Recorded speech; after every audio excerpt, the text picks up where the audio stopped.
Certa vez, houve um homem chamado Naamã. O homem que era o capitão do exército do rei da Síria. Um homem muito valente, muito respeitado entre o seu povo e muito amigo do rei. Esse homem, porém, era leproso. Certa vez, houve uma batalha entre o povo da Síria e o povo de Israel, a qual Israel veio a perder a batalha porque estava em desobediência com seu Deus. Nessa batalha, o povo da Síria levou algumas pessoas cativas para trabalharem. E entre essas pessoas que foram, foi uma menina israelita trabalhar na casa de Naamã, o capitão. E lá ela, conversando com a senhora dela, a mulher de Naamã, ela falou: se Naamã, meu senhor, estivesse em Samaria, certamente ele poderia ser limpo dessa lepra, poderia ser curado, pois lá existe um profeta dos Deus vivo, um profeta do Deus que nós servimos, que pode todas as coisas, certamente poderia livrar ele dessa doença.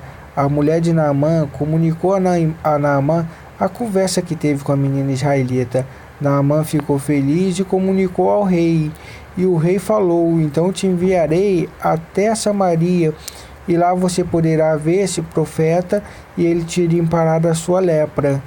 E Naamã ficou feliz com o que o rei tinha falado e se preparou para ir. E o rei mandou uma carta indo à frente, avisando que Naamã estavam indo a Samaria. Chegando a carta ao rei de Samaria, o rei de Samaria ficou revoltado e falou: certamente o rei da Síria está arrumando pretexto para uma nova guerra, porque certamente ele quer confusão, ele está querendo briga. Pois quem sou eu para que ele mande um homem leproso até mim para que eu cure esse homem? Sou eu Deus para dar a doença ou para livrar da doença? Sou eu Deus para fazer descer a sepultura ou para fazer subir dela? Eu não posso nada. Certamente esse homem está arrumando pretexto para uma nova guerra entre nós. E o rei ficou muito nervoso. Porém, o profeta que estava em Samaria, chamado Eliseu, ficou sabendo e falou para o rei: não precisa ficar nervoso, deixa que Naamã venha até nós, e ele verá que existe um Deus vivo, o Deus a qual eu sirvo e pode todas as coisas. E assim o rei concordou. Naamã chegando em Samaria, o rei mandou mensagem falando: o profeta mandou você ir até ele, que lá ele vai te curar da tua lepra. E Naamã foi até o profeta Eliseu. Chegando à porta da entrada da casa de Eliseu, Eliseu falou para o seu moço, Geazi, vai lá fora, Naamã, e fala para ele mergulhar 7 vezes no rio Jordão, e ele ficará limpo da sua lepra. E Geazi foi e deu recado a Naamã. Porém, Naamã se indignou muito com a resposta. Naamã falou: ele não vai vir e vai me receber? Eu sou o capitão. Ele não vai vir me receber, eu sou capitão do exército do rei da Síria. Eu pensei que ele fosse vir até mim, pôr a mão sobre a minha parte que está leprosa e orar ao seu Deus, e eu ficaria limpo, mas ele nem me recebe. E Naamã foi embora indignado e muito nervoso.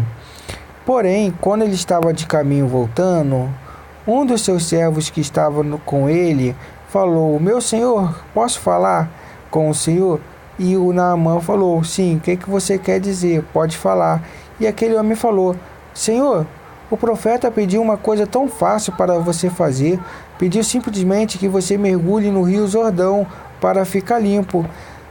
E assim, se aquele homem tivesse te pedido uma coisa demasiadamente difícil, uma coisa complicada de se fazer, até mesmo perigosa, que arriscasse a sua vida, você não faria? E Naamã falou: certamente eu cumpriria.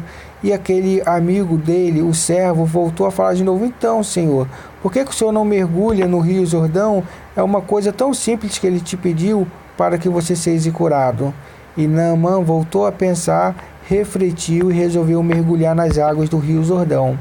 E assim Naamã fez durante 7 vezes. 7 mergulhos ele deu. No primeiro, no segundo, no terceiro, no quarto, no quinto, no sexto, mas no 7ª vez que ele deu um mergulho, segundo a palavra do profeta, ele saiu da água limpo. E assim, o que eu posso dizer com isso? Que muitas vezes a gente, se fosse pedido algo demasiadamente difícil ou que mesmo arriscasse a nossa vida, nós nos esforçaríamos para fazer. Mas Deus, Ele tão somente pede que a gente seja obediente à palavra dEle. Ele não pede algo grandiosamente difícil, porque muitos poderiam não conseguir fazer, mas ser obediente todos podem. Então, leiam a palavra de Deus. Se encontra em 2 Reis, capítulo 5, versículo a partir do 1º, essa história que vocês acabaram de ouvir. Ou seja, faça igual Naamã, não seja orgulhoso, não acha que é especial, que precisa de algo grandioso, que um profeta venha e bote a mão em você, sobre a sua cabeça e ore. Não, você precisa ler a Bíblia, obedecer a palavra de Deus, ir para a igreja, aprender com os homens e mulheres ungidos de Deus que estão para ensinar, assim como o profeta fez com Naamã. O profeta Eliseu, ele ensinou a Naamã como deveria agir. E quando Naamã quebrantou seu coração, deixou de ser arrogante, deixou de achar que era melhor, que não merecia mergulhar nas águas do Rio Jordão, porque eram umas águas sujas, mas se quebrantou ali e obedeceu a palavra de Deus através da boca do profeta, ele foi curado de uma coisa que não tinha cura, que era a lepra. Ou seja, o mesmo Deus que falou através de Eliseu, que curou Naamã, é o mesmo Deus que nós servimos. Basta tão somente a gente quebrantar nosso coração, ouvir a palavra de Deus e obedecer. Tão somente obedecer é o que Ele quer. Ele não quer nenhum sacrifício grande. Tão somente que nós obedeçamos a palavra dEle para ver as maravilhas que Ele pode fazer na nossa vida. Dessa água, dê 7 mergulhos igual Naamã fez. Quebrante seu coração, não ache que é melhor que os outros, mas pare, pense, reflita no que você tem feito, veja se a tua atitude está conforme o que você tem pedido, veja se você está sendo merecedor de que Deus ouça a sua voz. Merecedor eu sei que nós não somos, mas quando a gente quebranta o nosso coração, deixa Deus falar, se arrepende dos nossos maus caminhos, se arrepende da nossa rebeldia e faz conforme a palavra de Deus nos manda, certamente Ele nos dará aquilo que precisamos. Não o que queremos, mas o que verdadeiramente precisamos. Desejo a paz do Senhor para cada um de vocês. Amém.